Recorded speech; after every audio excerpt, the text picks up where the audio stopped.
आज बात करते हैं भारत के एक नए कानून की, जिसमें लापरवाही से होने वाली मौतों को लेकर कुछ बहुत बड़े और सच कहूं तो काफी दिलचस्प बदलाव किए गए हैं। अब जरा इस सवाल पर गौर कीजिए।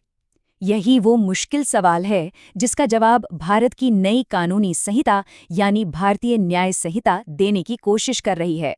तो देखिए, इसका हल निकालने के लिए नई धारा 106 में एक त्रिस्तरीय यानी 3-tiered सिस्टम लाया गया है, जिस पर काफी बहस भी हुई है। चलिए, इसी सिस्टम की परतों को एक-एक करके खोलते हैं और समझते हैं कि ये काम कैसे करता है। तो सबसे पहले कानून की बुनियाद को समझना होगा, मतलब वो नियम जो लापरवाही के ज्यादातर मामलों पर लागू होता है। तो लापरवाही का मतलब क्या है? कानून कहता है किसी उतावले या लापरवाही भरे काम से किसी की मौत हो जाना। अब यहाँ सबसे जरूरी बात यह है कि इसमें मारने का कोई इरादा नहीं होता, ये सिर्फ देखभाल में कमी का मामला है।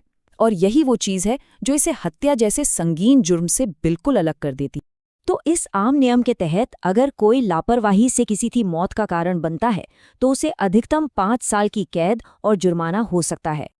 अब आते हैं इस कानून के सबसे दिलचस्प पहलू पर, जो है डॉक्टरों के लिए बनाया गया एक बिल्कुल खास प्रावधान। अगर किसी रजिस्टर्ड डॉक्टर से इलाज के दौरान कोई लापरवाही हो जाती है तो उनके लिए अधिकतम सजा को काफी कम कर दिया गया है, सिर्फ 2 साल। अब सवाल उठता है कि ऐसा क्यों किया गया? देखिए, इसके पीछे का तर्क ये है कि डॉक्टरों को बहुत ज्यादा कानूनी देनदारी से बचाया जा सके, ताकि वो मुश्किल और गंभीर केस लेने से हिचकिचाएं नहीं। मतलब एक तरह का डर न बैठ जाए कि कहीं कड़ी सजा के खौफ से डॉक्टर हाई रिस्क मरीजों का इलाज करने से ही मना न करने लगे। चलिए, अब सिक्के का दूसरा पहलू देखते हैं, यानी स्पेक्ट्रम का दूसरा छोर, जहां एक खास तरह की लापरवाही के लिए सजा बहुत बहुत ज्यादा कठोर कर दी गई है। तो हिट एंड रन अपराध क्या है? ये तब होता है जब कोई ड्राइवर लापरवाही से मौत का कारण तो बनता ही है, लेकिन उसके बाद वो घटना की जानकारी पुलिस या मैजिस्ट्रेट को दिए बिना ही वहां से भाग जाता है। तो ध्यान देने वाली बात यह है कि ये कानून सिर्फ एक्सीडेंट पर नहीं, बल्कि एक्सीडेंट के बाद भागने और रिपोर्ट न करने के एक्शन पर भी फोकस करता है। और सजा से इसकी गंभीरता का साफ अंदाजा लगता है। इस अपराध के लिए अधिकतम सजा है पूरे 10 साल की कैद। तो जब हम इन तीनों को एक साथ देखते हैं तो फर्क साफ नजर आता है।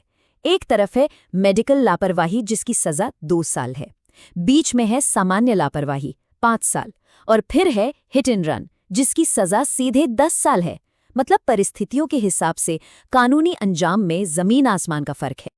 अच्छा, इस हिट एंड रन वाले हिस्से को लेकर काफी हंगामा और विवाद हुआ था। तो चलिए, इसके सबसे विवादास्पद मुद्दे को थोड़ा और साफ करते हैं। तो विवाद की जड़ क्या थी? दरअसल ट्रक ड्राइवरों में एक बहुत बड़ा डर था कि अगर वो किसी दुर्घटना के बाद मौके पर रुके तो उन्हें गुस्साई भीड़ की हिंसा का सामना करना पड़ सकता है, और ये एक जायज़ डर था। लेकिन ये कानून की एक गलतफहमी पर आधारित था। देखिए, कानून असल में क्या कहता है? वो ये नहीं कहता कि खतरनाक भीड़ के बीच खड़े रहो, बल्कि कानून सुरक्षा को पहले रखता है।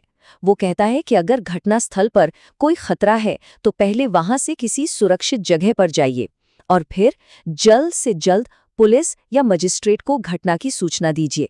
मतलब किसी को भी खतरनाक हालात में रुकने के लिए मजबूर नहीं किया गया है।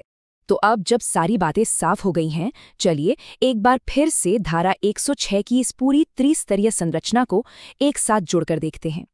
तो ये टेबल एक तरह से इस पूरे कानून का सार है।